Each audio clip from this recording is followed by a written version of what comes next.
Nuevamente con ustedes en el estudio el curso, cómo estudiar la Biblia. Hoy día es 3 de octubre del 2023. Vamos a orar un momentito al empezar. Señor, gracias, Padre Celestial, por este momento tan grato de examinar tu palabra, entrar en ella, Señor, escudriñarla. Danos pues ese crecimiento espiritual que viene por ella, oh Señor, ilumina nuestro entendimiento porque solo a través de tu Espíritu Santo entendemos tu palabra. Gracias por muchas personas que nos siguen también a través del Internet. En el nombre del Señor Jesús te agradecemos. Amén. Muy bien, ahora quisiera hacer unos minutitos de un pequeño paréntesis, un ratito. Alguien me preguntó aquí en la iglesia la semana pasada sobre la teología del pacto, algo que le llaman teología del pacto. Entonces, quiero tomar un momento para... La pregunta es interesante, ¿no? Esta pregunta sobre algo que le llaman teología del pacto.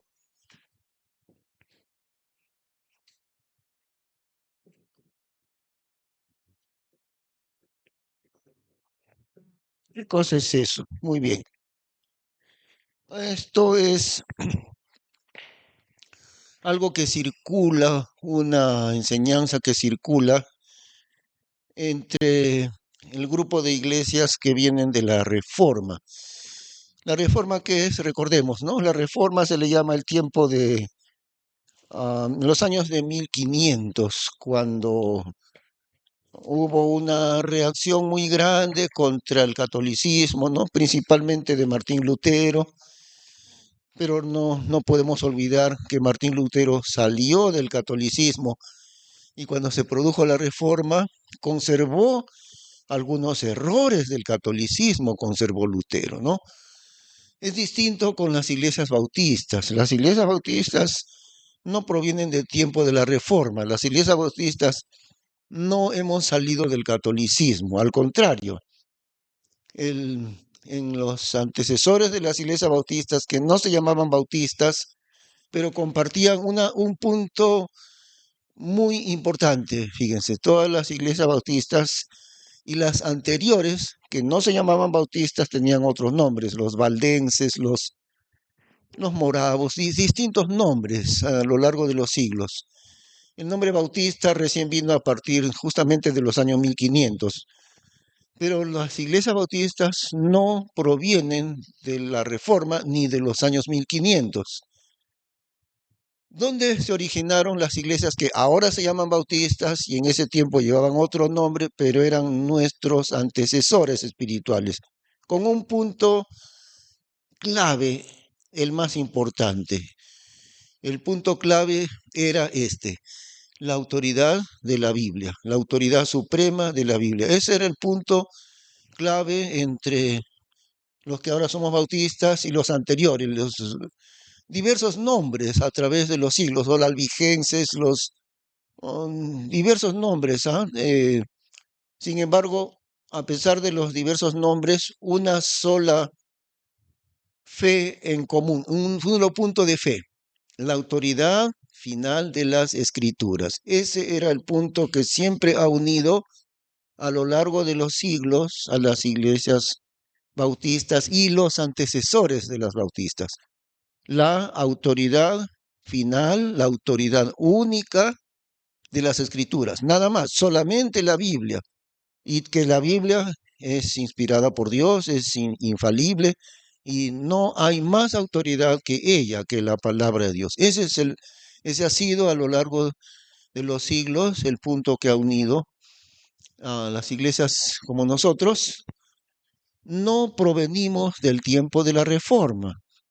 En el tiempo de la Reforma de los años 1500, creo que fue 1516, por ahí, cuando Lutero puso sus 95 tesis, ¿no?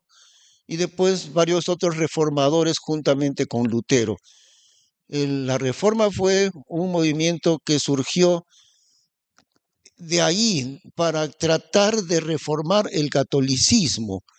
En cambio, las iglesias bautistas vienen desde los primeros siglos. ¿Cuál es el punto inicial más o menos de la iglesia católica? Se puede ubicar en el siglo cuarto, ¿no? En el siglo cuarto, a partir del año 300, en estos alrededores. Am, Constantino, este emperador romano, quiso cristianizar al imperio de la noche a la mañana, el imperio romano. Y era un cristianismo falso, por supuesto, eso no era cristianismo, pero Constantino dijo, de aquí en adelante todo el imperio romano será cristiano y lógicamente eso no tiene ningún valor en las personas, ¿no? Sí, ajá, sí, Constantino, emperador romano. En los años 300, como 300 años después de Cristo, ¿no? Ya ahí es el punto inicial del catolicismo. Las iglesias fieles a la Biblia nunca aceptaron esas doctrinas católicas, entonces se separaron. Las iglesias fieles a la Biblia se separaron, ya no se adhirieron nunca a esas doctrinas católicas. Y esos son los antecesores de los bautistas de nosotros, que con diversos nombres llegaron hasta el siglo XV y también hasta... En el siglo XV surgió el nombre bautistas. ¿Por qué surgió el nombre bautistas? Era un apodo y no era bautistas, sino era anabautistas. ¿Qué quiere decir anabautista? Algunos saben seguro, ¿no? Anabautistas decían, era un apodo que pusieron, los católicos pusieron este apodo, los anabautistas. Anabautistas, acá de nuevo, ¿no? Por segunda vez esta palabra. O sea, quería decir los rebautizadores. Ese apodo quería decir los rebautizadores. ¿Por qué? Porque las iglesias, como nosotros, decían, tú vienes de una doctrina falsa que es el catolicismo. Entonces, cuando entras a seguir al Señor, tienes que bautizarte otra vez. Ese bautismo que te han hecho de niñito, de bebé, te han bautizado, eso no tiene valor delante de Dios. Entonces tú tienes que bautizarte. Recién creyendo en Cristo tienes que bautizarte. Entonces los católicos le comenzaron a llamar anabautistas, que significa rebautizadores, por segunda vez, ¿no? Otra vez, bautizar otra vez. Rebautizadores, porque a todo aquel que salía del catolicismo y se convertía a Cristo, le decían, tu bautismo de infante no vale, bautízate. Entonces los católicos, estos son los que bautizan otra vez, los rebautizadores. De ahí nació el nombre anabautistas. Con el transcurso del tiempo quedó solamente bautistas, ¿no? Ustedes saben, el idioma cambia a veces con el tiempo, entonces al paso de muchos años, ya esto de Ana quedó en desuso y quedó solamente bautistas nada más. De ahí viene el nombre bautistas. Es verdad que el nombre bautista o anabautista viene de los años 1500, el nombre, pero no la doctrina. La doctrina viene a través de los siglos, desde los tiempos de Constantino, desde los tiempos del nacimiento del catolicismo. Desde ahí viene. ¿Cuál es la doctrina principal? Sobre esa base descansa todo. La autoridad final, la autoridad única de la Biblia. Eso, ¿no? La convicción de que la Biblia es infalible, es Dios mismo hablando, y que no hay otra autoridad más, ni el Papa, ni los concilios, nada, solamente la Escritura, porque ellos le daban autoridad al Papa. Si el Papa decía una cosa que cambiaba la Biblia, el Papa tiene la razón y no la Biblia. El concilio ha decretado una cosa, entonces el concilio dice una cosa, la Biblia dice otra cosa, el concilio es lo que vale, ¿ve? Por eso ha sido muy, muy claro ese lema de los bautistas, la autoridad única, la autoridad suprema de la Biblia. Ese es el punto. Nosotros, los bautistas, no venimos del tiempo de la Reforma. Venimos desde siglos atrás, desde los primeros siglos del cristianismo. Siempre los bautistas rechazaron las cosas falsas del catolicismo. La teología del pacto está muy difundida. Esta teología del pacto está muy difundida entre las iglesias que se identifican con la Reforma. Entre las iglesias que se identifican con la Reforma. ¿Cuáles iglesias? Bueno, del tiempo de la Reforma salieron las iglesias luteranas, iglesias presbiterianas también, y no solamente ellas, algunas otras iglesias actualmente se identifican con la Reforma. También hay un grupo de iglesias bautistas que se identifican con la Reforma. Y estas iglesias bautistas, ellos mismos se han dado el nombre, este nombre, ¿ve? Bautistas reformados.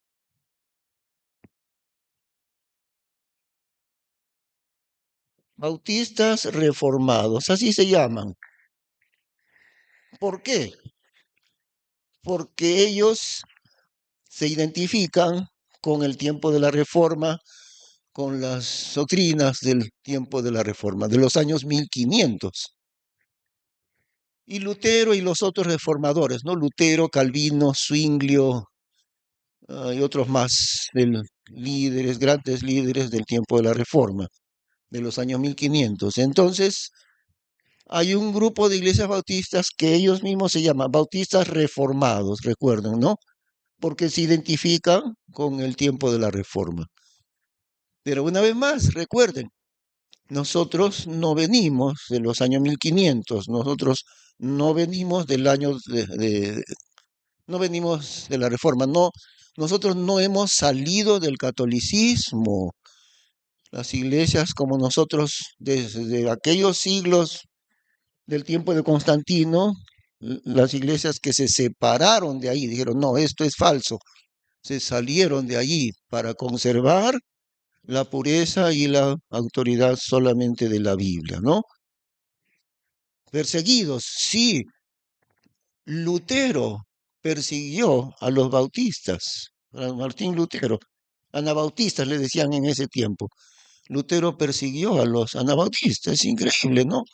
Porque Lutero dijo la justificación por la fe, es cierto, pero persiguieron, aún los reformadores persiguieron a los anabautistas. Ahí nomás se ve que no venimos de la reforma. Entonces, la teología del pacto está muy difundida entre las iglesias que se identifican con la reforma, ¿ok? Sí, allá, allá. Mm, Independiente se le da el significado de que no está formado como denominación. En cambio, denominación se dice a una estructura, pues, ¿no? Por ejemplo, la Alianza Cristiana y Misionera aquí en el Perú es una denominación. ¿Qué significa? Si es que hay 300 o 500 iglesias de la Alianza Cristiana en el Perú entero, esas 500 iglesias están agrupadas en una convención nacional.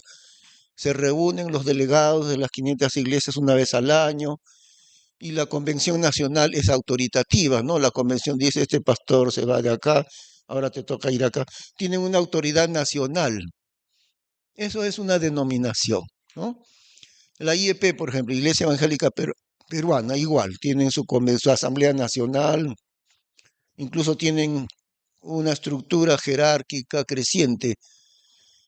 Supongamos las iglesias de Vitarte y Chosica, Lima Este, si que son 15, 20 iglesias, esas 15, 20 o 20 están reunidas en el presbiterio Lima Este.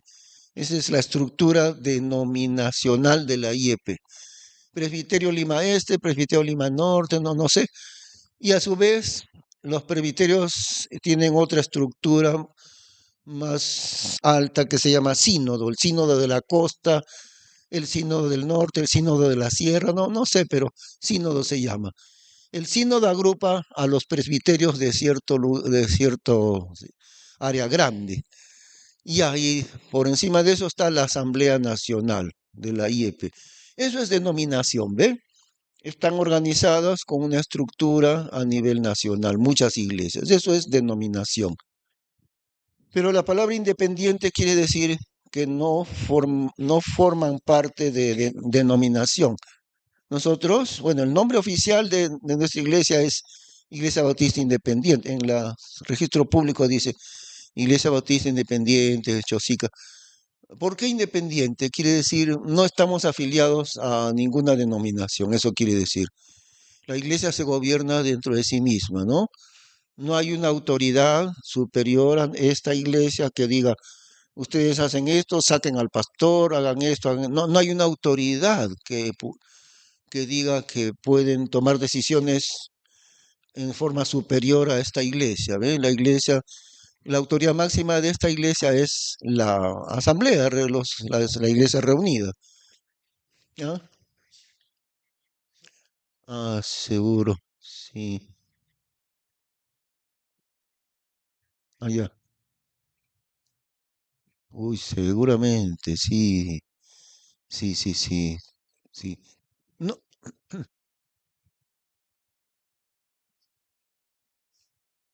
No, ya, ya, sí. Sí, pues bueno, el cuadro bíblico de una iglesia local, por eso siempre hablamos la iglesia local, ¿no? Dios trabaja en el mundo, Dios tiene la iglesia entera, la iglesia universal se dice a veces en el mundo entero, miles de iglesias en el mundo entero. Pero Dios no trabaja con la iglesia universal, Dios no trabaja con un conjunto de miles de iglesias en el mundo reunidas en una asamblea internacional. Dios no trabaja así. Dios trabaja con iglesias locales. Así como, por ejemplo, Dios creó la familia, ¿no? En el mundo. Pueden haber millones de habitantes, pero Dios siempre sigue trabajando con un núcleo familiar. Él es padre, la madre, los hijos. Esa es la familia que Dios creó y siempre va a ser así. Una estructura pequeña, pero así trabaja Dios en este mundo, ¿no? En la sociedad, la familia, papá, mamá, hijos. Nada de cuñados, ni suegra, nada. Papá, mamá, hijos. Esa es la familia delante de Dios. En el mundo trabaja el Espíritu Santo por medio de las iglesias locales. Por eso también se dice una familia espiritual, ¿no? ¿Cuál es la herramienta divina en este mundo? La iglesia local, simplemente. Nosotros vamos a buscar apoyo en la Biblia para una denominación y nunca lo vamos a encontrar. No hay. No hay ninguna enseñanza de todo el Nuevo Testamento que diga las iglesias locales deben agruparse en una asamblea nacional, ¿no? Y debe haber una estructura autoritativa, jerárquica. Eso no hay en la Biblia. Siempre el trabajo de Dios en este mundo, el trabajo del Espíritu Santo en este mundo es por medio de iglesias locales. ¿Y cuál es la estructura de una iglesia local? Es muy sencilla. El conjunto de los creyentes que se congregan, ¿no? Periódicamente como acá, ¿no? Y hay dos tipos de líderes dentro de la iglesia que son bíblicos, ¿no? Los diáconos y los pastores. Punto. Eso es todo. Esa es la estructura de la iglesia local. Se acabó. No hay más. El conjunto de la iglesia, ¿no? Los hermanos. Y siempre Dios estableció diáconos que encargados de la administración material, más o menos así, ¿no? La administración material de la iglesia local y los pastores. Un pastor debe ser un pastor principal y pueden haber pastores ayudantes, que también llamados ancianos o también llamados obispos, es lo mismo. Eso es todo, es sencillísima la estructura de Dios. La iglesia con sus pastores y con sus diáconos. Nada más. ¿Y cómo se resuelve un problema que surja? Pues problema se resuelve dentro de la misma iglesia. No puede venir a intervenir otra iglesia, a intervenir acá y decir, eh, bueno, ustedes tienen que hacer esto, tienen que sacar al pastor o saquen a la directiva, pongan otra directiva. Eso no cabe hacerlo porque la iglesia debe gobernarse dentro de sí misma, ¿no? Hay una sujeción del pastor a la iglesia, ¿en qué sentido? que la iglesia total en su conjunto, el pastor rinde cuentas a la iglesia, por supuesto, ¿no? El pastor no va a actuar lo que quiere y se acabó sin rendir cuentas a nadie, no. El pastor siempre tiene que rendir cuentas, está sujeto a rendir cuentas a la iglesia, el pastor. Pero también la iglesia está sujeta al pastor, también. ¿Ve? Hay una sujeción mutua, porque también la congregación debe sujetarse al pastor. Ese es el diseño de Dios para la iglesia local. Nada más, esa es toda la estructura divina, ¿no? Más de eso es creación del hombre, es creación de nosotros. Las denominaciones, no hay apoyo bíblico para formar denominaciones, ¿ve? No hay, no lo encuentran en la Biblia, de que se forme una estructura jerárquica, el presbiterio, el sínodo, la Asamblea Nacional, no existe.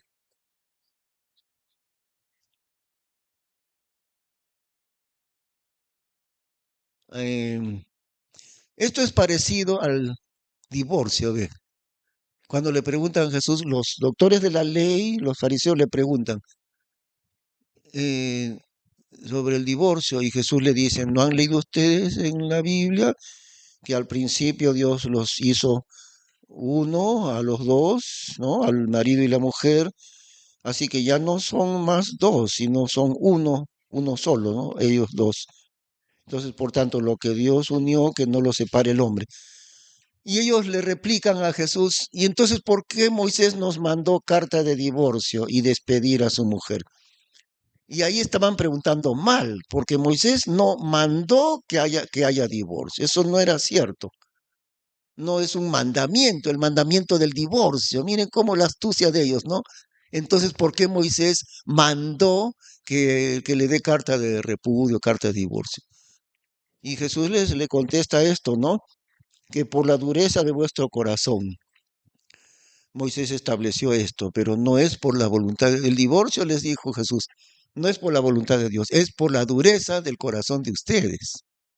Por eso no es la voluntad de Dios, estaba diciendo Jesús, es la voluntad de ustedes el divorcio, sino que Dios lo permitió porque Dios en su sabiduría dijo, el hombre no se puede evitar la dureza del corazón de las personas, entonces para que no haya un caos más grande, entonces cuando un hombre le despide a su mujer, la botaba en realidad, ¿no? Y decía, ya, toma tu carta de divorcio, o sea, tú vete, eres libre para casarte con otro.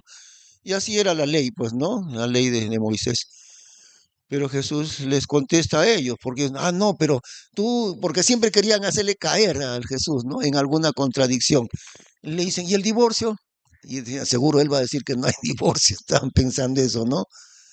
¿Y pues, por qué Moisés mandó que haya divorcio? No mandó Moisés, no mandó, sino que por la dureza del corazón de ustedes, por eso, no por la voluntad de Dios.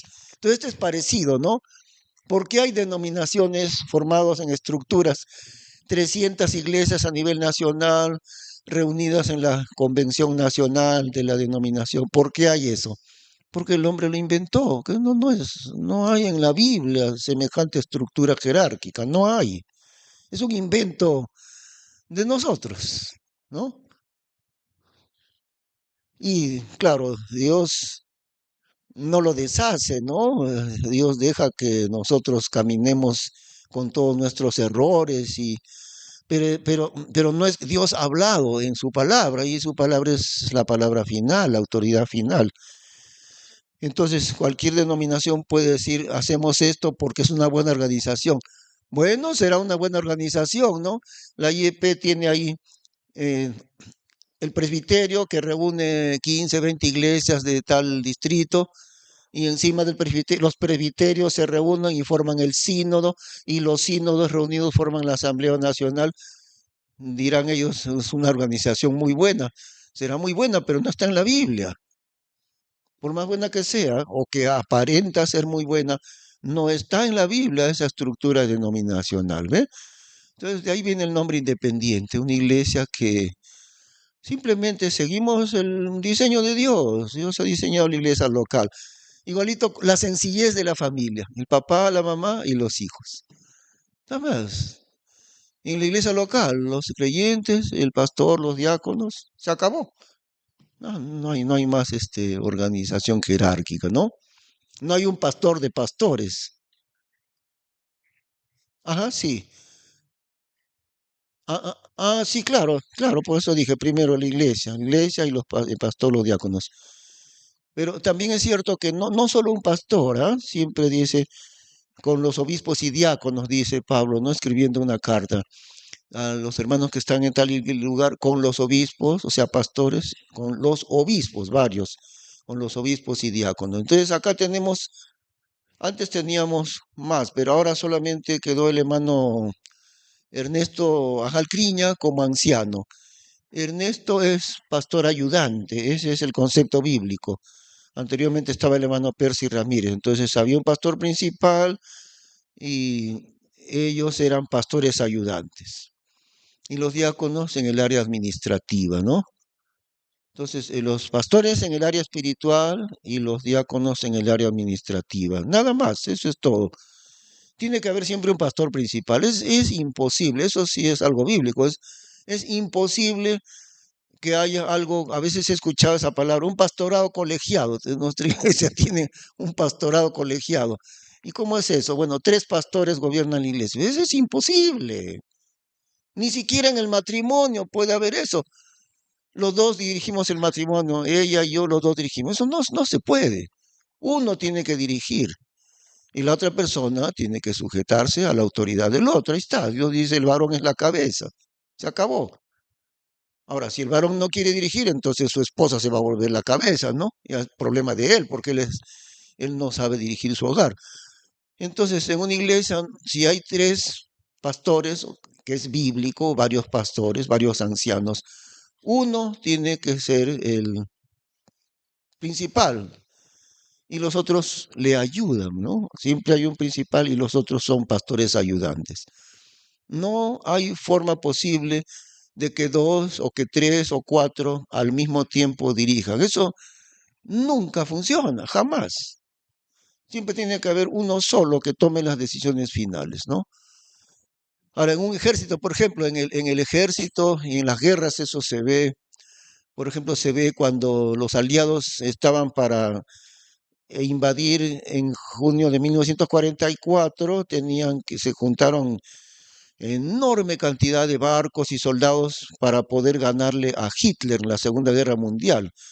Entonces ellos ya sabían el lugar de invasión, Normandía iba a ser el lugar, ¿no? Y tenían una ventana muy, muy estrecha del clima. El clima era terrible, junio de 1944. Llegaban los días. Este día era, y creo que Eisenhower, creo que era el jefe máximo ahí de los aliados. Entonces llegaba el día, hoy, mañana, ¿cómo está el pronóstico del clima? Está terrible. No se puede. Y cada día se reunía Eisenhower con sus generales, ¿no? Y por fin llegó el día en que el clima todavía estaba a medias, medio todavía un poquito tormentoso, pero Eisenhower dijo, siempre él preguntaba, ¿qué les parece a ustedes? Él consultaba a los otros generales, ¿cuál es su opinión? Tal, tal, tal, tal, tal. Y Eisenhower dijo, no, ni un solo día más esperamos. Mañana, ahorita está un poco mal el clima, mañana puede ser peor. Entonces, de una vez, de una vez, de una vez. Entonces él tomó la decisión final. Esa es la manera, ¿no? El general Eisenhower consultaba la opinión de sus ayudantes, de los generales. Y eso sirve mucho. Yo también he hecho así siempre. Cuando estábamos con Ernesto y Percy, que era el otro anciano, le decía, ¿qué te parece, hermano? A ver, tu opinión, dime. Y el otro anciano, dime tu opinión. Ya, entonces, pero la decisión final tiene que tomarla alguien, ¿no? Entonces, ayudado por la opinión de ellos, yo tenía que tomar una decisión final. Esa es la manera siempre de hacer las cosas, ¿ah? Bueno, el pastor principal es la estructura de la iglesia local. Iglesia independiente, entonces, quiere decir simplemente que no está sujeta a una denominación. Bueno, hemos estado, nos salimos del tema, pero nos está hablando de la teología del pacto, identificándose con la teología del pacto, muchas iglesias que también se identifican con la reforma, ¿no? El tiempo de la reforma, los años de 1500, Martín Lutero y los otros reformadores. que a propósito eh, tuvieron dos errores, por ejemplo, entre otros errores, los reformadores, Lutero y los otros, mantuvieron dos errores grandes. Para poner ejemplo nada más, uno de ellos, mantuvieron la unión entre la iglesia y el Estado. ¿Eh? Por eso, en Alemania, Lutero estaba unido con el Estado. Lutero. En Inglaterra, igual, las iglesias anglicanas provenientes de la Reforma todavía están unidas al Estado. Ese es un error. Otro error, jamás pensaron en el alcance misionero. Nunca, mientras los que hacían obra misionera eran los anabautistas, o sea, nuestros antepasados, ellos sí. Los reformadores ni siquiera pensaron en hacer obra misionera. Así que conservaron varios errores del catolicismo. Bueno, la famosa teología del pacto, ¿qué significa esto? Mientras el cuadro bíblico es el siguiente, ¿no? Dios trabajó con Israel desde la época antigua, empezando con Abraham, el padre de Israel. Y Dios hizo un pacto con Abraham y con su descendencia. Ese pacto Dios lo ratificó nuevamente con Isaac, con Jacob, y más adelante Dios también hizo un pacto con el rey David en cuanto al reino, ¿no? El reino futuro, y dice un hijo tuyo, el hijo de David, en realidad el hijo de David es Cristo mismo, pues, ¿no? Pero esos pactos que Dios hizo eran con la nación de Israel, con Abraham y con la descendencia de Abraham. Entonces, la palabra pacto, claro, eso no es ajeno a la Biblia, ¿no? Es el pacto de Dios con Abraham, el pacto de Dios con Israel. El problema es esto, que la teología del pacto niega la diferencia entre Israel y la iglesia. Y entonces ellos enseñan que Dios tiene un solo pueblo en el mundo, que primero se llamó Israel y ahora ya no se llama Israel, ahora se llama la iglesia, pero es lo mismo. Israel y la iglesia son lo mismo. Eso es lo que dice la teología del pacto esencialmente. Aquí voy a poner las características de la teología del pacto. Niegan la diferencia entre Israel y la iglesia.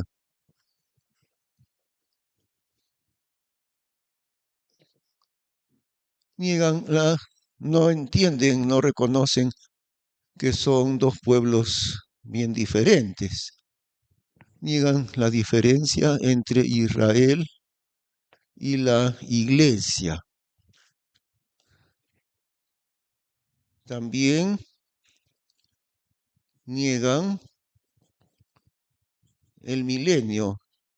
Varios errores tienen. Niegan el milenio, niegan la, incluso niegan el arrebatamiento de la iglesia,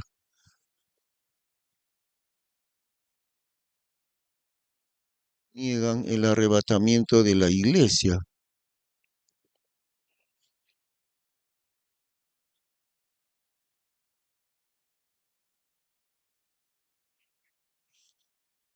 Bueno,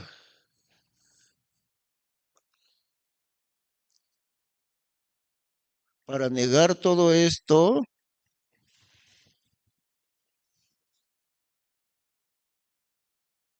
tienen que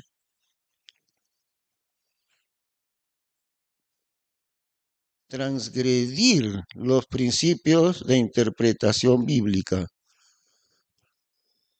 porque si no, no pueden sostener esos errores. Para negar esto, no tienen que transgredir los principios de interpretación bíblica.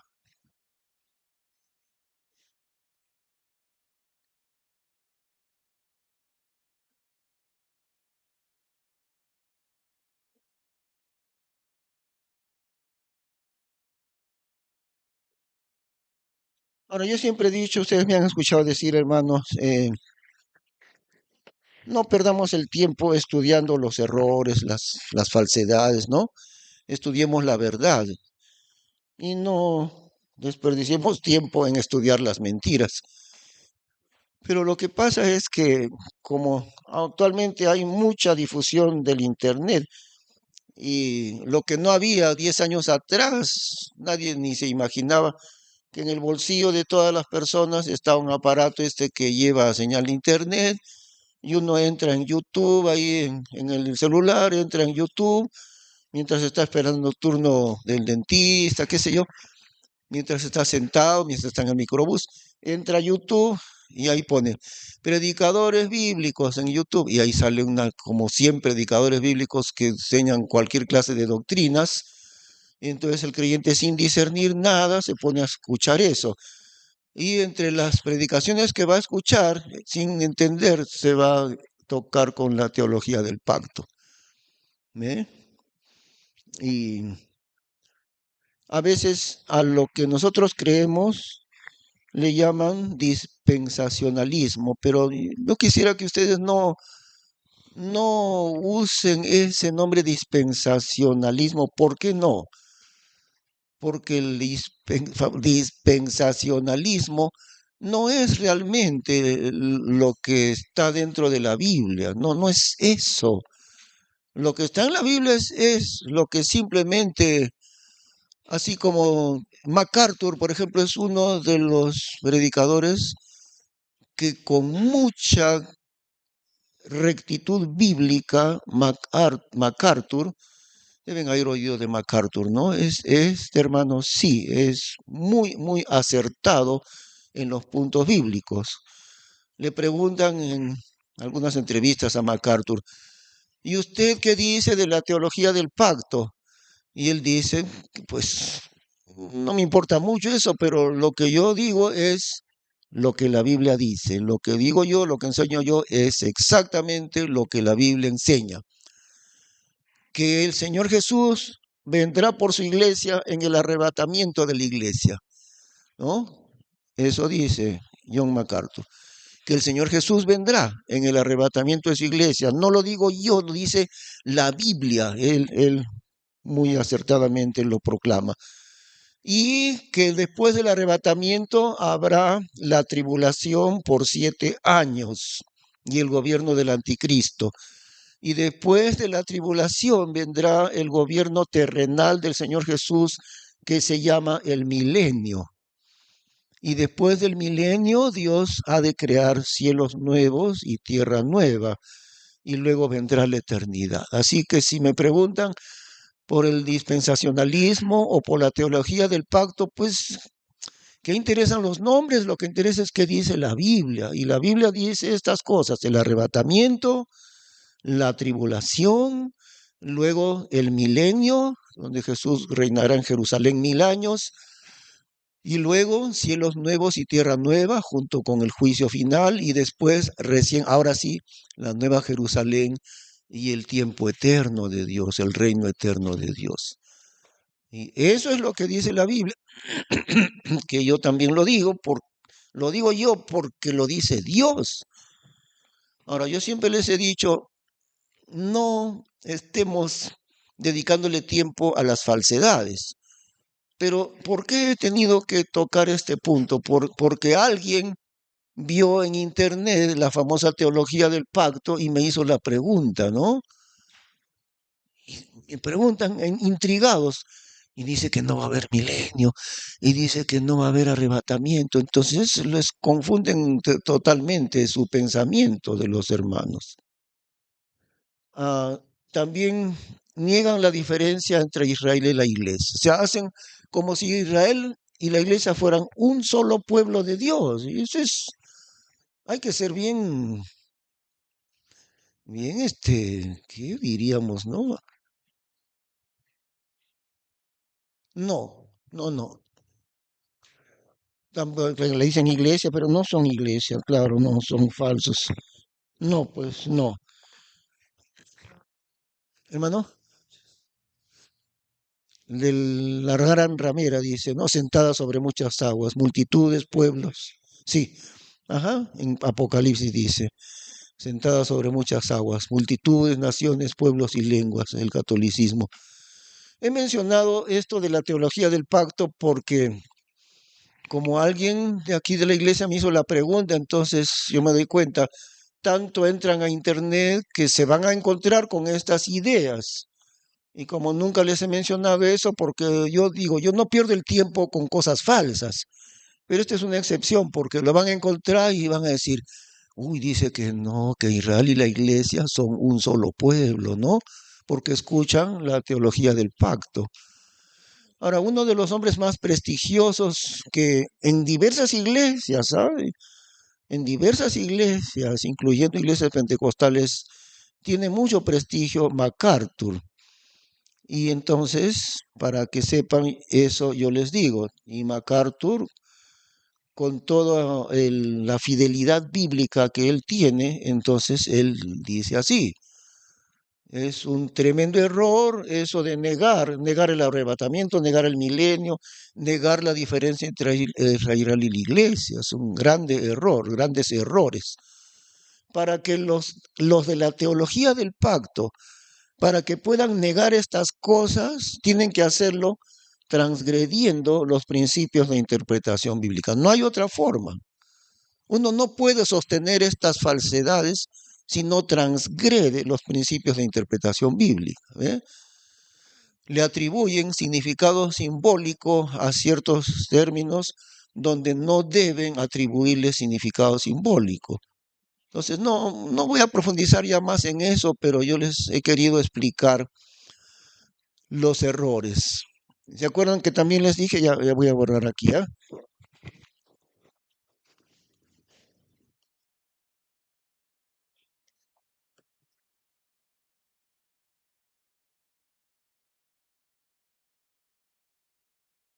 ¿Se acuerdan?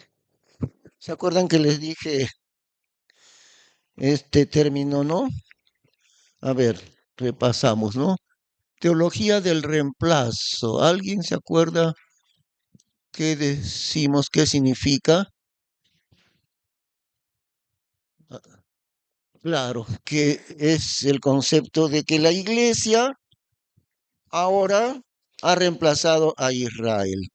Teología del reemplazo, que no es cierta tampoco, ¿no? Porque la iglesia no ha sustituido a Israel.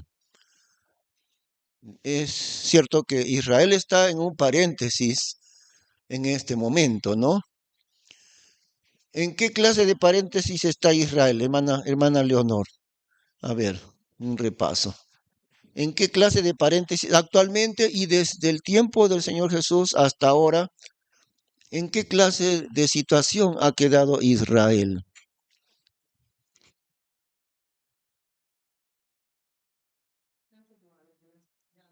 Eso, eso, han quedado en oscuridad. Ya van 2000 años que están en completa oscuridad, porque al negar a Cristo, Dios los dejó ahí en su oscuridad, ¿no? Mientras en este tiempo, pero vendrá la conversión de Israel, todavía ahora no, sino recién al final de la tribulación, Israel se convertirá al Señor. Por ahora están ahí en oscuridad. Y- pero eso no significa que Dios ha desechado a Israel, a su pueblo, de ninguna manera. Va a llegar el tiempo en la tribulación cuando ellos se conviertan a Cristo y otra vez Israel estará en el calendario de Dios. En realidad ya está Israel en el calendario de Dios. La resurrección política de Israel, año 1948, fue de la mano de Dios mismo. ¿Eh? Todo lo hizo Dios.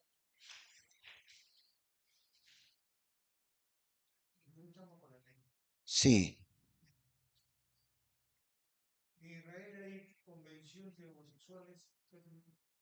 Sí, es cierto. Sí, en Tel Aviv. Los que hacen eso, no, son judíos. Son judíos. Habrá algunos, unos cuantos gentiles, visitantes, pero los que hacen eso de homosexualismo en Tel Aviv son judíos. Y no solo eso, miren, La gran mayoría de la población de Israel, judíos, ni siquiera creen en Dios. La gran mayoría son ateos, especialmente la gente joven en Israel. Ahora, hay una proporción de ellos que sí creen en Dios y también están los rabinos, todos ellos, pero es una minoría. Y Israel, pues, económicamente l- un, Israel es un pionero en el mundo entero. Ese país está a la cabeza de la ciencia mundial, está Israel. Sin embargo, moralmente está por los suelos, porque Tel Aviv, que es la segunda ciudad después de Jerusalén, es la cuna de los gays. Junto con San Francisco en Estados Unidos, Tel Aviv es la otra ciudad. Es pues tan lamentable eso, ¿no? Son judíos, impulsando en el mundo entero el orgullo gay y la homosexualidad y todo eso. Sí, ellos son completamente infieles. Dios no es infiel. Dios es fiel a sus promesas. Y ellos niegan a Dios y niegan a Cristo. Dios, no porque ellos hagan eso, Dios les da la espalda. Dios es fiel a lo que les ha prometido. Y todos estos años, desde los años de 1900, Dios fue preparando la resurrección política de Israel, ¿no? Hasta que en 1948 resucitó la nación en medio del mundo, ¿no? Como país. Y desde ahí, cada guerra que ha habido, Dios ha intervenido directamente en cada guerra que tuvo Israel. Entonces, no es que Dios los ha dejado ya olvidados, ¿no? A pesar de, en el aspecto espiritual de incredulidad, sí, pero en el aspecto nacional, Dios sigue trabajando con ellos, preparando a Israel para su conversión a Cristo en la tribulación recién, ¿no? Por ahora es tanta la dureza, la incredulidad de ellos, los judíos, es tan grande que Dios les meterá en el horno de aflicción, eso dice la Biblia. Y cuando estén en el horno de aflicción, recién estarán preparados para convertirse a Cristo. Mientras tanto, ahí están incrédulos y todo. Este, pero Dios es fiel a las promesas de la teología del reemplazo. Señala erróneamente, por supuesto, que Israel ya perdió todas las promesas de Dios, nunca más, y que la iglesia ahora es la destinataria de las promesas que fueron para Israel, ahora vienen sobre la iglesia. Mentira, eso no es cierto, eso no es cierto. Quiero decirles una cosa, el pastor Jeff Adams, que de él yo he aprendido este curso que les enseño, ¿no? El pastor Jeff Adams nos dijo, increíble, el 90% de las iglesias evangélicas en Estados Unidos se adhieren a la teología del reemplazo. Y los que sostienen la verdad siempre somos minoritarios. Los que decimos las otras versiones modernas de sociedad bíblica están adulteradas y por eso nosotros usamos la de 1865 porque es la única que todavía en ese tiempo quedó como la que es fiel a los manuscritos, al Textus Receptus. Mientras tanto, la gran mayoría de iglesias evangélicas no entienden eso y con toda tranquilidad y la sociedad bíblica les hace creer que cualquier versión es buena, que las versiones modernas están bien. No entienden. Ahora, no por el hecho de que somos poquitos dentro de la verdad, vamos a complejarnos, no. Saben que en todo Lima, miren, en todo Lima, la única iglesia que usamos y defendemos la Biblia de 1865 somos nosotros. No hay otra iglesia, y en Lima hay miles de iglesias, pero esta iglesia, nosotros somos la única que decimos, las versiones modernas están adulteradas y la que usamos, por eso lo usamos porque es la que quedó fiel al Textus Receptus y a los originales. Los que enseñan la verdad siempre serán una minoría. El pastor Jeff Adams nos explicó que en Estados Unidos el 90% de los seminarios y todos ellos enseñan la teología del reemplazo. Justamente la teología del reemplazo está unida a la teología del pacto, ¿no? Negar, o bien niegan la diferencia entre Israel y la iglesia, o bien dicen Israel ya no, esto ya quedó en el olvido y las promesas que eran para ellos ahora son para la iglesia. Y eso no es cierto. Las promesas que Dios hizo a Israel se cumplirán. En el momento de Dios se cumplirán todas las promesas de ellos. El milenio, la prosperidad de Israel, dice la Biblia, Israel será cabeza de las naciones. Eso dice la Biblia en el tiempo del milenio, ¿no? Y todo el mundo querrá tener algún parentesco con algún judío. Todos querrán tener. ¿Por qué? Porque los judíos serán muy poderosos, por eso. Y eso es para el tiempo del milenio. Y eso se cumplirá. No es que sea traspasada esa promesa para nosotros, ¿no? ¿De qué tribu es usted, hermano? ¿De qué tribu es usted? De las 12 tribus. ¿De qué tribu es usted? Sí. Por eso es absurdo, ¿no? De usted de la tribu de Rubén, de la tribu de Benjamín, de la, de la tribu de Leví. Pero que es absurdo, ¿no? De la tribu de Jacob. De la tribu de Judá, las 12 tribus, ¿no? Entonces, si nosotros somos Israel, ¿de qué tribu eres tu hermano? ¿De cuál de las 12 tribus? Eso les hago para reírse, porque es absurdo, pues, ¿no? ¿Y cuál es la capital de la iglesia? Jerusalén es la capital de la iglesia. Por eso les hago pensar, ¿no? Es absurdo la teología del reemplazo, pero en Estados Unidos el 90% de los seminarios enseñan la teología del reemplazo. Imagínense, así siempre la mentira siempre se difunde mucho más rápido que la verdad. También, ajá, sí, sí, sí. Y a propósito, la teología de la prosperidad es atribuirse las promesas de Deuteronomio, ¿no? Que son de Israel, no son promesas de la iglesia. Sí, ajá. Y son promesas para Israel, no son para la iglesia. Todo eso, ¿ve? Claro, dice que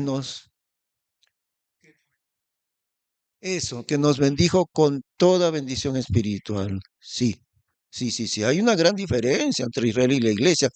Para sostener esos errores hay que pasar por encima de los principios bíblicos. De otra manera, no. O sea, tienen que pisotear los principios de interpretación. Esas 15 reglas que hemos aprendido nosotros, ¿no? La segunda regla nomás dice, distinga la diferencia.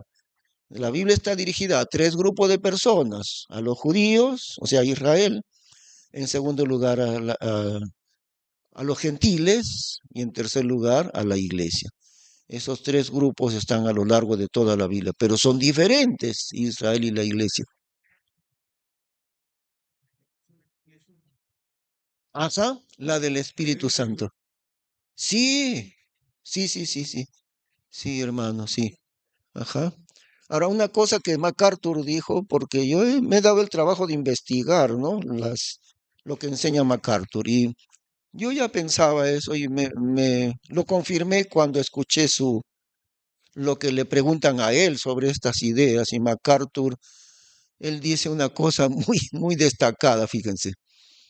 Cuando la teología del pacto niega esas cosas, niegan el arrebatamiento, niegan el milenio, niegan creo que hasta la tribulación, pero niegan lo que la Biblia enseña. Entonces, cuando ellos hacen eso, al negar el milenio, al negar el arrebatamiento, entonces tienen que interpretar la Biblia de una manera antojadiza. Como niegan las palabras que están claras en la Biblia, las hacen creer que son simbólicas, ¿no? Nosotros, por ejemplo, miren cómo transgreden el principio bíblico. Según la teología del pacto, nosotros somos Israel. Pero la Biblia, cuando habla de Israel, habla del país allá en el Medio Oriente y de los descendientes de sangre de Abraham. De ellos habla en forma literal, en forma exacta.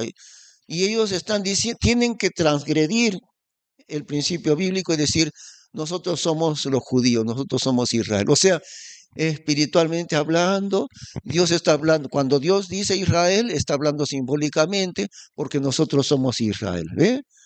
Tienen que pasar por encima de los principios de interpretación, tienen que transgredir los principios de interpretación.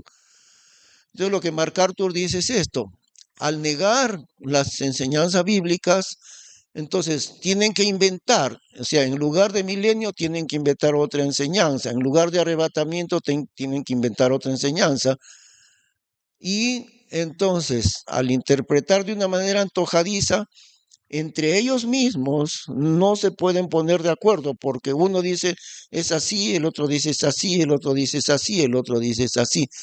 Entre ellos mismos no se pueden poner de acuerdo. En lugar del milenio, que es? No, el milenio dice 1000 años. En el capítulo 20 de Apocalipsis menciona la palabra 1000 años como 4 o 5 veces. 1000 años. ¿Y ellos qué dicen? Por eso digo, transgreden, pisotean los principios de interpretación. Porque ellos dicen, no, dice 1000 años, pero en realidad no son 1000 años. Lo que quiere decir es una época larga nada más, ¿no? Dios está hablando simbólicamente. No son 1000 años literales, son una época larga. Es igualito que en Génesis, los de la evolución que dicen, no, no era un día, dice la Biblia, el primer día, terminó el primer día, Dios creó esto en el primer día. Luego dice, y terminó el segundo día. Dice, no, no eran días, sino que la Biblia está hablando de un día, por ejemplo, podía simbolizar 1 millón de años cada día. El primer 1 millón de años, el segundo 1 millón de años, en total 7 millones de años. Entonces, cuando ya pasaron 6 millones de años, Dios terminó su creación. Es absurdo completamente eso. La Biblia dice, hubo tarde y hubo mañana, o sea, 24 horas, hubo noche y hubo día.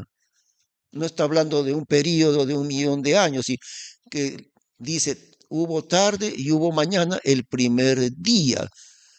Entonces, para un evolucionista tiene que pisotear las palabras de Dios y decir, no, no está queriendo decir un día de 24 horas, está queriendo decir un periodo muy largo, tal vez 1 millón de años. Igualito en Apocalipsis 20, cada vez que dice 1000 años, que lo repite como 4 veces, no, no está hablando de 1000 años literales, son 1000 años simbólicos. Está representando una época larga. Por ejemplo, en lo que dice 1000 años podría referirse a toda la época cristiana, que ya pasaron 2000 años y de repente pasan 500 años más. Entonces, cuando Dios dice 1000 años, lo que está queriendo decir Dios no es 1000 años, lo que está queriendo decir una época larga. ¿Ve? ¿Se dan cuenta toda esa manera tan equivocada, tan, tan pervertida de interpretar la Biblia? Dios dice 1000 años, no dice un periodo largo. Dios dice exactamente, cuando terminen los 1000 años, Satanás será suelto de su prisión. Tiene que pasar por encima de las palabras exactas de Dios para poder negar el arrebatamiento, negar el milenio y negar todo lo que está en la Biblia, ¿no? Y en eso MacArthur tiene mucha razón, porque él dice, niegan las cosas de la Biblia y quieren reemplazar lo que está en la Biblia con ideas antojadizas. Y al crear ideas antojadizas, ni entre ellos mismos se ponen de acuerdo. Porque uno de teología del pacto dice, no es milenio, es esto. El otro dice, no es milenio, es el otro. Y el otro dice, este es el otro. Entonces, entre ellos mismos, porque no respetan las palabras de Dios. Y si yo no respeto, si yo digo, es un periodo, 1000 años no es 1000 años. Apocalipsis 20, no. Dios no dice 1000 años literales. No, Dios dice un periodo largo. Entonces, cualquier cosa me puedo imaginar. Ah, ya. La palabra 1000 años quiere decir 20.000 años, o la palabra 1000 años quiere decir 2000 años. Entonces cualquiera da cualquier, ¿ah? Por interpretación propia de cada uno, antojadizamente, interpretación privada, ¿no? Dice la Biblia. Eso es. Bueno, hemos tomado un tiempo bien largo, hermanos, para explicar la teología del pacto. Era necesario porque así como un hermano que en internet entran ahí y dice, uy, dice que nosotros somos dispensacionalistas y que estamos equivocados y que no va a haber milenio. Y entonces vienen con su mente confundida a preguntar. Y hay un maestro que es español, se llama César Vidal. Tal vez en algún momento, cuando ustedes ahí entran en YouTube, César Vidal es un maestro bíblico. Y este hermano, este hombre, César Vidal, es uno de los de la teología del pacto.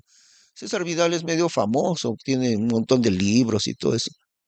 Y César Vidal no solo se burla de lo que nosotros enseñamos de la Biblia, no solo se burla, sino que tiene unas palabras llenas de un enojo tremendo, es increíble. Nunca yo me había encontrado con esa manera de hablar de César Vidal. Tiene un montón de videos en enseñanzas bíblicas César Vidal, pero ahí recién encontré que él apoya la teología del pacto y está como insultando prácticamente a los que sostenemos el arrebatamiento y la tribulación y el milenio. Se, se pone prácticamente a insultar a los que creemos en el milenio y en el arrebatamiento. Entonces, ahí así estamos, hermanos. Somos una minoría. Para sostener la verdad siempre es... Dios habla del remanente de Israel en el tiempo, en los tiempos de los reyes, todos esos largos siglos, ¿no? Dios dice el remanente de Israel. Y en Romanos lo menciona, aunque sea el número de Israel como la arena del mar, tan solo el remanente será salvo. ¿Se acuerdan? Tan solo el remanente será salvo. ¿Por qué? Porque los que sostienen la verdad siempre han sido una pequeña minoría. Y en realidad es una forma de distinguir dónde está la verdad. El Señor Jesús dice, entrad por la puerta estrecha, porque angosto es el camino que lleva a la vida, y pocos son los que van por ella. Y la puerta ancha y espaciosa del mundo, y muchos son los que van por ahí. Para sostener la verdad es estrecho el camino de Dios y de su verdad, y son pocos los que creen en la verdad. Siempre ha sido así, ¿no?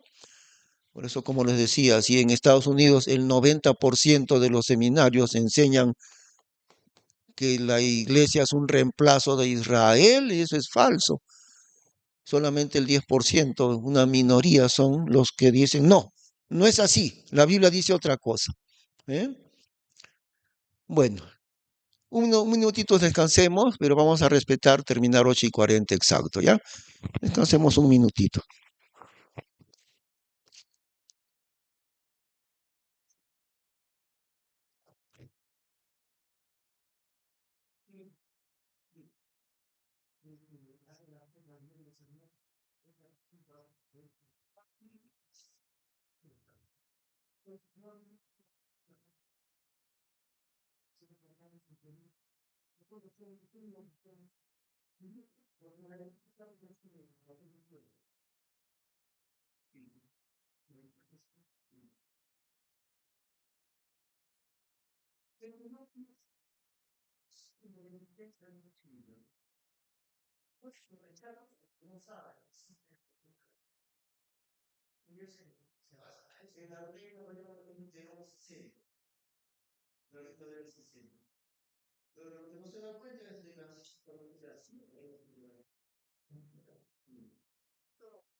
Ah, ¿así? Ah, mira, eso no sabía. Ah, mira, ¿qué tal? Ya. Bueno, también hay otra que le llaman Reina Val. Ah, qué interesante, yo no sabía. Ya. Ay, ay, ay, ay, ay, ay. Mira, primera vez que me entero de eso, ¿ah? Sí.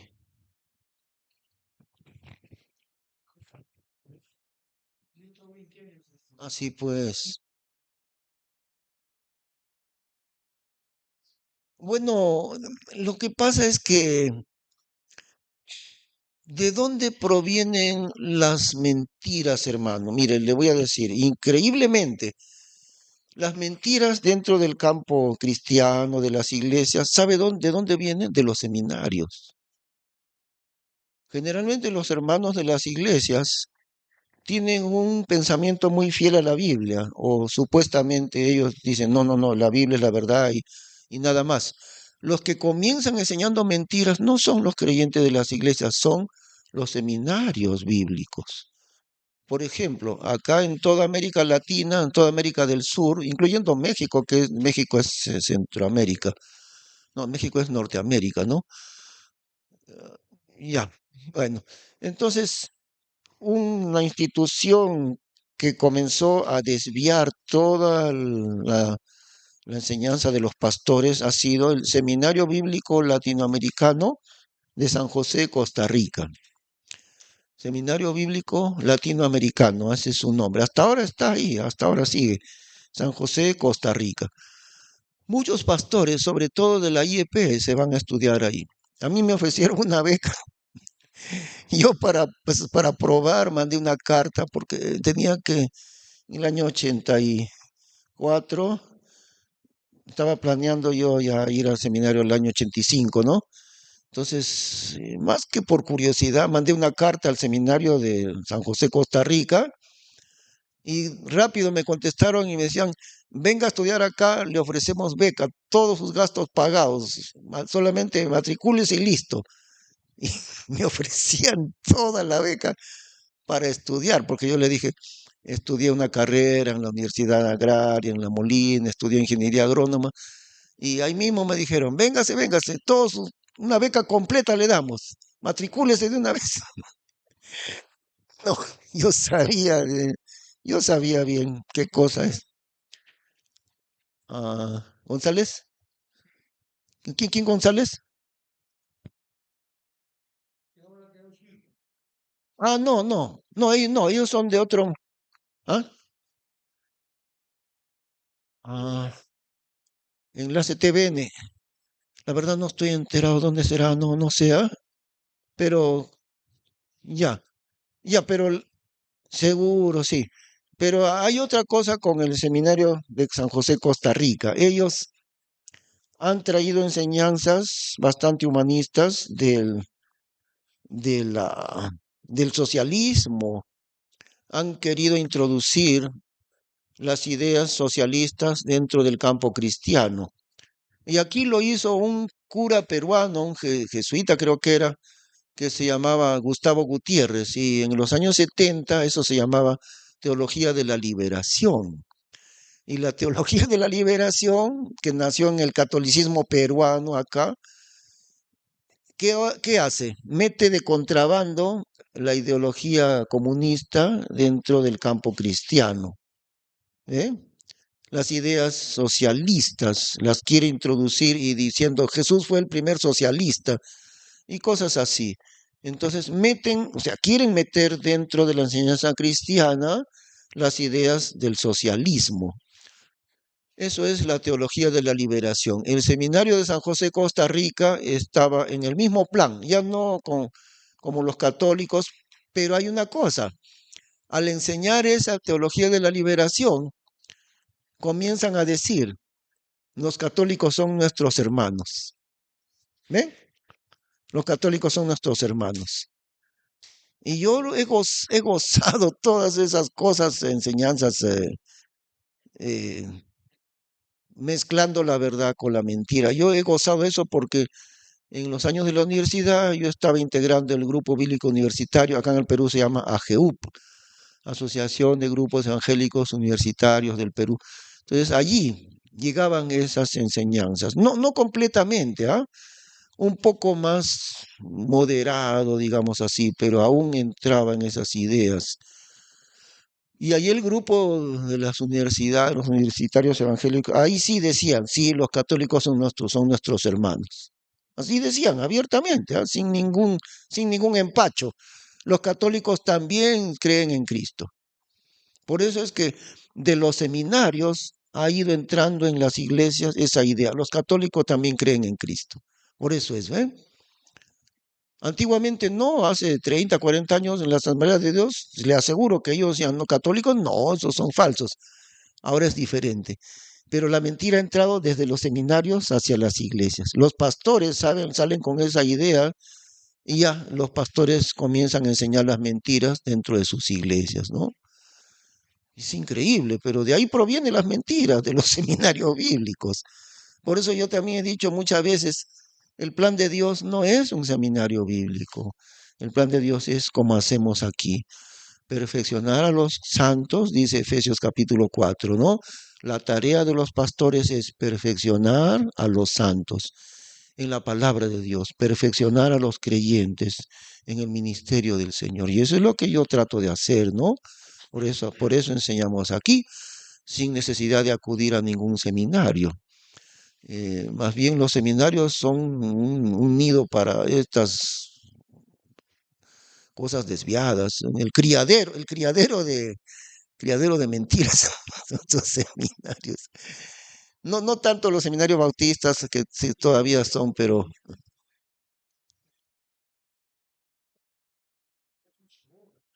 sí, sí, sí, sí. Ah, ay, ay, ay, ay, ay. Ah, sí, pues, sí, así, ¿no? ¿Cómo se llama?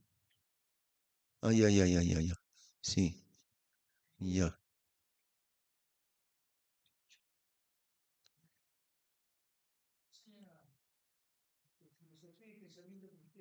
Ajá.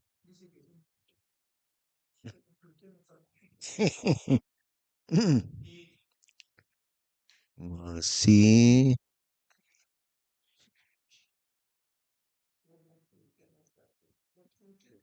qué, qué barbaridad. Oh,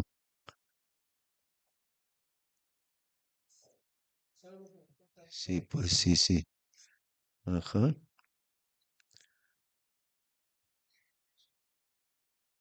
Mm,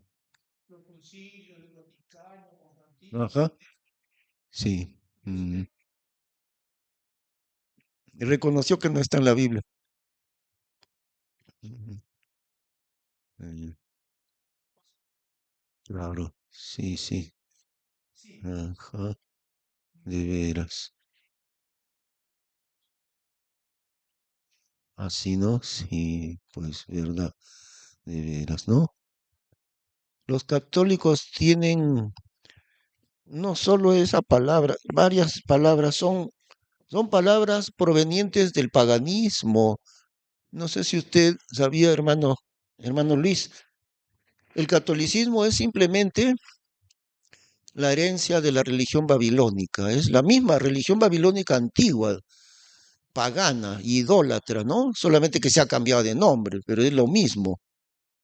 Y por ejemplo, no sé qué dignatarios católicos llevan una gorra así, creo, los obispos, y una gorra encima, ¿no? Esa gorra era de la religión babilónica antigua, es el pez, el dios pez, con dos alas así. Y hay unos libros que explican eso. Hay un librito, Babilonia, Misterio Religioso. Pero varias palabras que usan ellos son palabras del paganismo babilónico.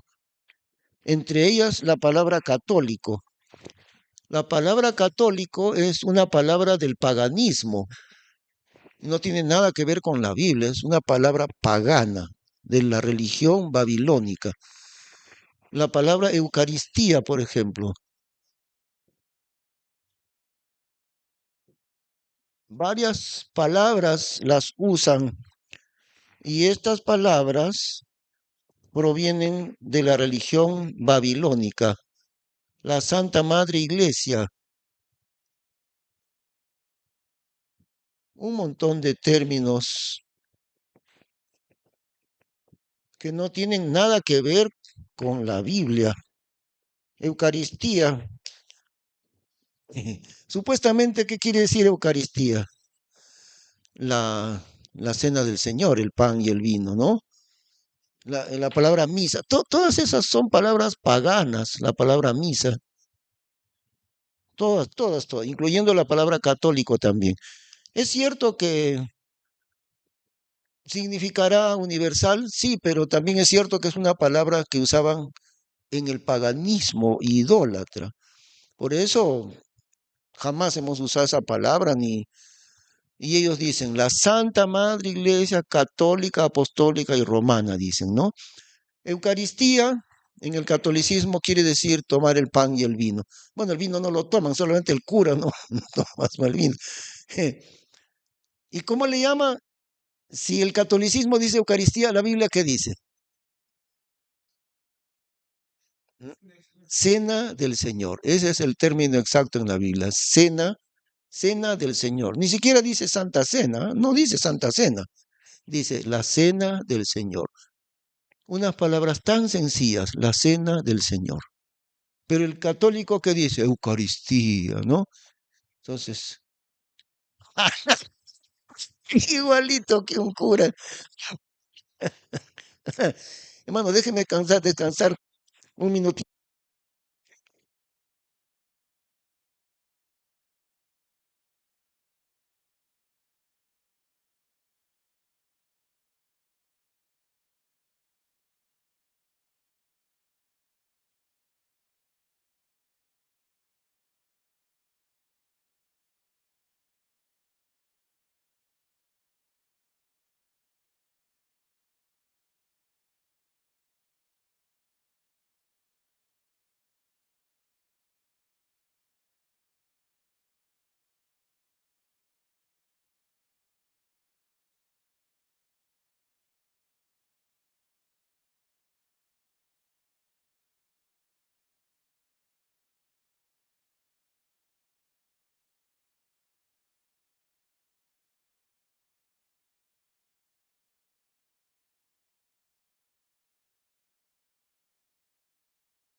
Sí, no, sí, no, Mario nos explica que por este mes tiene un turno ahí de 2 meses, ¿no?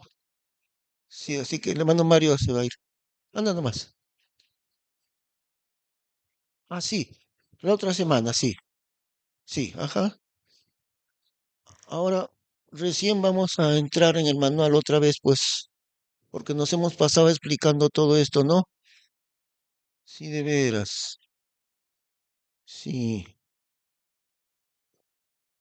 Cuando escuchen ese término dispensacionalismo, no hagan mucho caso a eso, porque ellos van a decir, nosotros somos de la teología del pacto y ustedes son dispensacionalistas. Entonces, no hagan caso, porque esa palabra dispensacionalista no es lo que somos. Y que no nos hagan creer que nosotros nos llamamos dispensacionalistas, ¿no? Em, Sencillamente creemos en lo que la Biblia dice, no nos basamos en el dispensacionalismo, no en eso, sino en el plan de Dios en la Biblia y se acabó.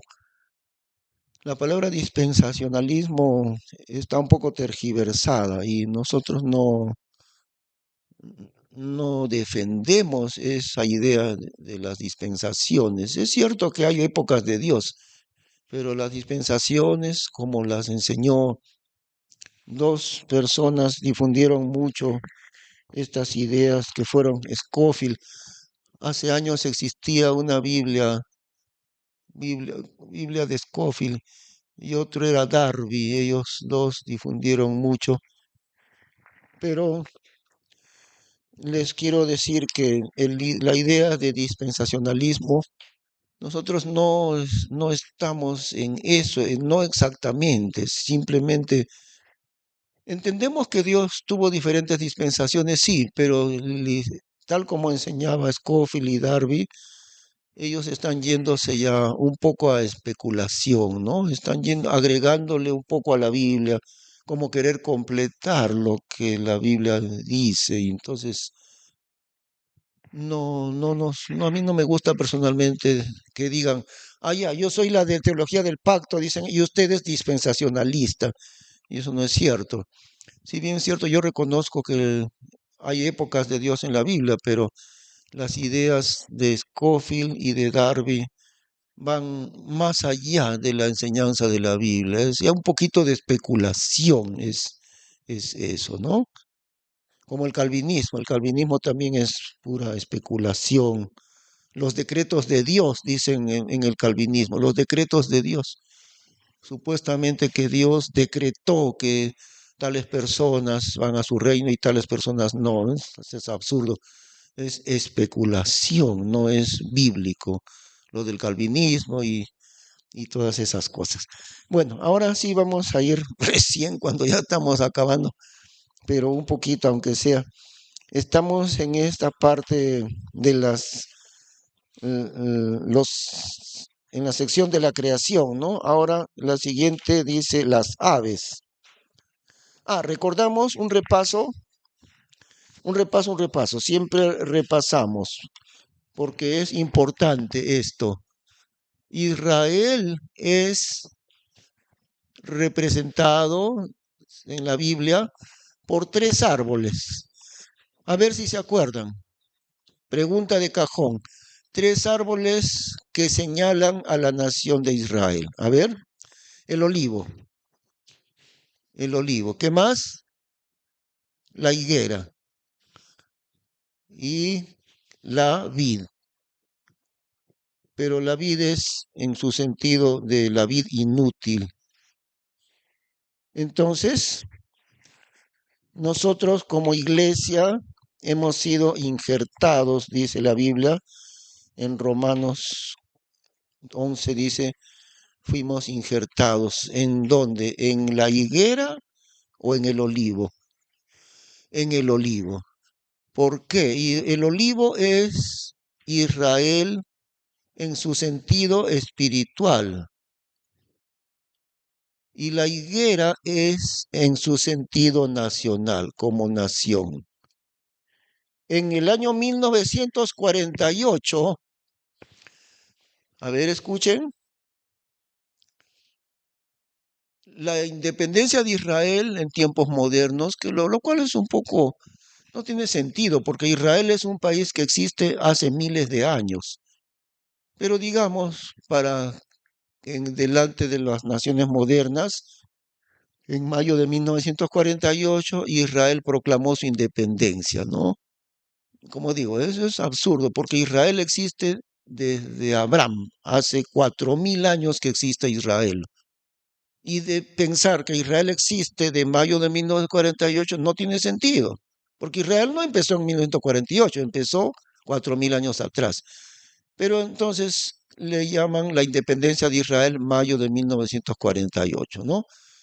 En 1948, según el Señor Jesús lo profetizó, ¿cuál de los dos floreció?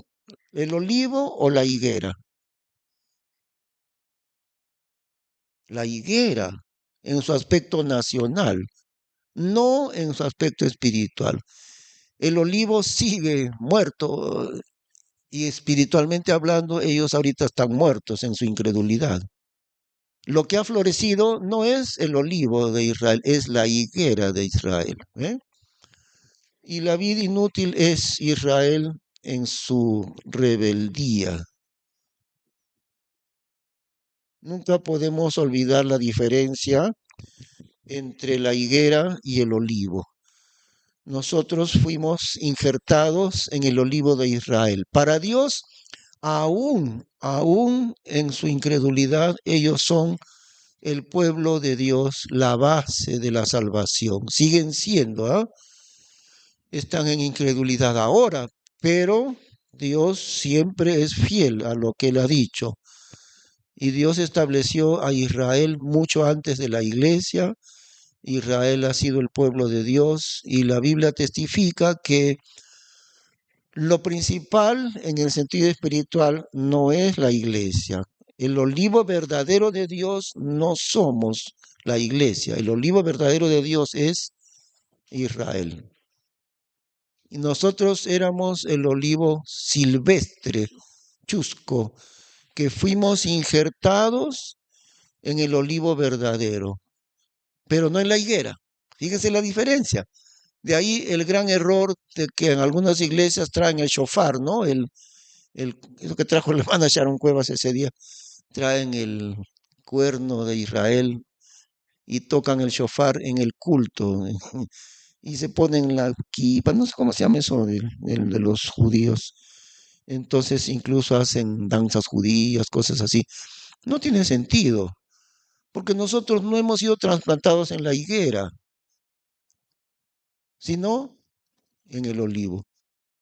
Si fuéramos trasplantados en la higuera, diríamos tenemos una capital y nuestra capital es Jerusalén. No, no tiene sentido tampoco, porque la iglesia no es una nación en este mundo. Nuestra nación está en el cielo, eso sí, pero ¿dónde está la capital de la iglesia en el mundo? No cabe esa pregunta. ¿Cuál es la capital de la iglesia? La capital de Israel es Jerusalén, la capital de la higuera es Jerusalén. Pero si hablamos del olivo, ¿cuál es la capital de la iglesia? No tiene sentido hacer esa pregunta, porque la iglesia no es una nación.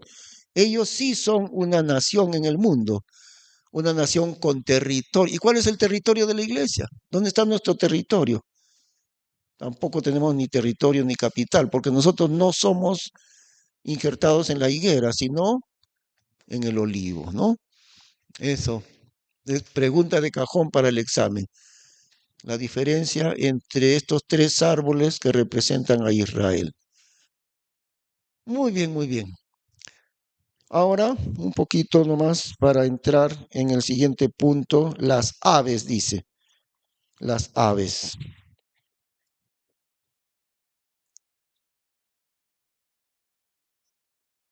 ¿Qué son las aves en la Biblia? Los demonios. Ahora, ¿cómo sabemos que las aves son los demonios? Bien fácil, ¿no? Porque en Mateo 13, la parábola del sembrador, el Señor Jesús dice, la primera semilla cayó en el camino. donde estaba la tierra dura. ¿Y qué pasó con la semilla que cayó en la tierra dura del camino? Vinieron las aves y la comieron. Entonces el Señor Jesús mismo interpretó esa parábola. Y él dijo, cuando alguno oye la palabra de la primera tierra, la primera semilla en el camino, significa esto. El Señor Jesús dice, cuando alguno oye la palabra del reino y no la entiende, viene el malo y arrebata lo que fue sembrado en su corazón. Ahí está. Las aves son los demonios, ¿no? ¿El cual? Ah, sí, eso. No regresa la paloma, es el Espíritu Santo. Las aves son los demonios en la Biblia. Y ese significado se va a mantener siempre, ¿ah? Las aves son los demonios y también Satanás mismo. Con una excepción, la paloma, la única excepción. La paloma que es el Espíritu Santo.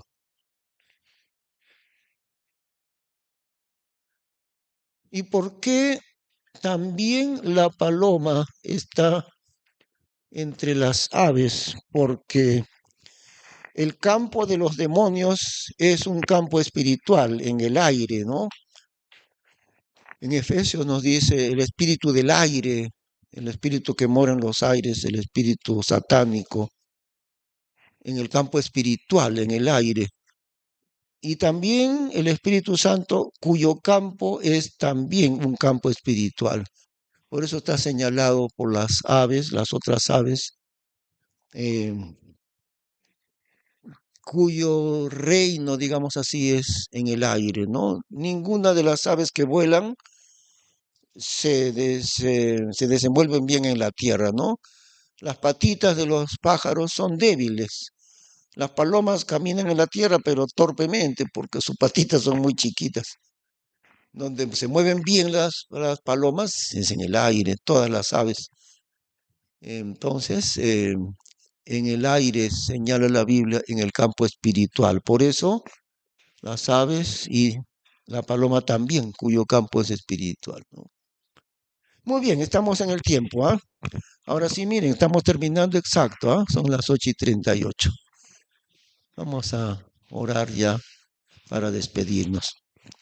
Señor, te damos las gracias por este momento de clase.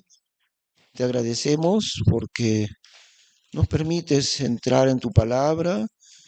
Gracias por estas clases que tienen el fin de perfeccionar a los creyentes para la obra del ministerio.